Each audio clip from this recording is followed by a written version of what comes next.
People. We have in studio Sekou, we know, head of legal and training, Nation Media Group. We have retired Brigadier General Ahmed Mohammed, Defense and Security Advisor, Horn Institute. We also have coming to us from Mombasa, Dr. Luchetu Likaka, sociologist and criminologist, and Hussein Khalid, who is in the thick of things, quite literally. He's Executive Director, Haki Africa, coming to us from Malindi in Kilifi County. But before we took the break, Sekou, my question to you was this.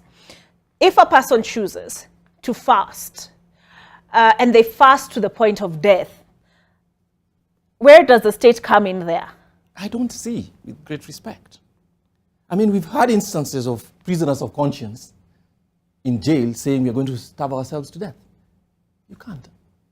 Unless you probably would have to go, if this person, if there's a need, maybe an intervention of a court intervention so that you force feed them. But a person who goes and sits in his own house and decides to fast and makes a mistake there and passes away, you cannot do anything to him. I don't see that necessarily the law can come into it. We don't want that to happen.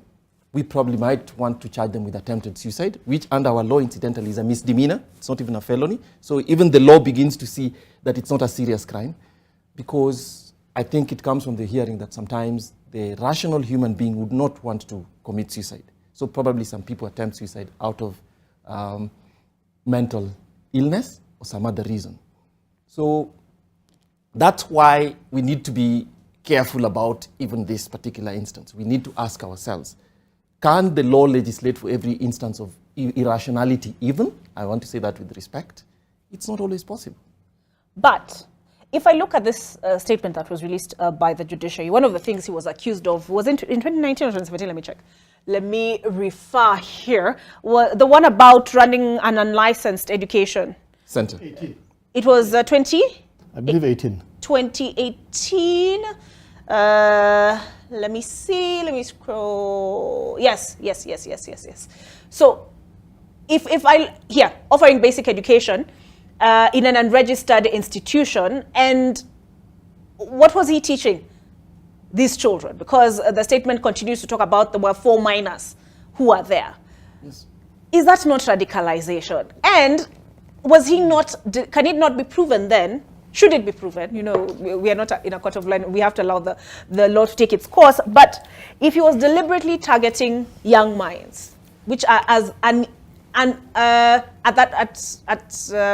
the age of 21, we are told by scientists, are not yet fully formed, right? So if he was deliberately targeting these young minds, then is he not a predator? Is it not radicalization? Is it not a criminal offense? But if you look at that, the offense was that he was offering basic education in an unregistered institution. So his problem was not registering the institution. But he's also accused of failing to provide right to education of a child, failing to take yes, his or her child. So what was he teaching? Those were his children. Offered basic education in an unregistered institution. That was the problem. So that, because then, that is how the schools are regulated and education is regulated. So that when he goes to register it, they check, is he qualified to offer it? What kind of education will he be offering? The curriculum, is it in tandem with what we offer other children in basic education? So if he qualifies, he'll be given. If he doesn't, then he's not registered. So I think, and that is why he was charged with that offense. You're not supposed to do it outside a properly registered school. Wait, I'm mixing things. I found the one I'm looking for. This is Malindi Miscellaneous Criminal Application of application number 176 of 2017. The state made an application to hold Pastor Mackenzie and 20 others for 30 days on grounds that they were to carry out investigations for radicalization of children after they were found with 73 children in a church that was believed to have been a radicalization process.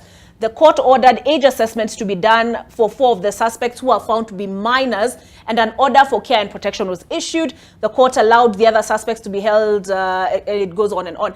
In this instance, and even outside of children, if this man was, because we talked about mental illness, I think it was Dr. Likaka who talked about mental illness. If this man was deliberately targeting children and persons who are perhaps vulnerable to said radicalization, does that qualify? It still has to meet 12D for it to be radicalization. Do they want to promote that extreme belief for purposes of an ideological purpose, for violence, because that's the offense. You know, let's remember, and that's part of the problem here, that there's the common language we use. You and I understand radicalization in a different way from how the law defines it. But in order for it to qualify for radicalization under that act, then it must meet the constituents there, which means there must be a dimension of violence, as clearly stated in that. We can argue, I doubt myself, that you'd be able to convince a court that there's such a thing as psychological violence. I doubt, in the context of that act. I doubt it. All right. Brigadier, the law must move with the times. This is now a threat. Circumstances such as this, we've never had, not in my experience, I've never witnessed something similar to, in my few or many years on this, in this country. I've never encountered something of such magnitude in terms of said followers of a religious, we are calling it a cult, committing or having, you know, we're calling it mass killings, massacre, and you know, a lot of, we've labeled it a lot of things. But I've never witnessed something similar to this. Should the law move with the times? I know one of the things that has been proposed even by Dr. Likaka is regulation of churches. Previously, it has been a live wire issue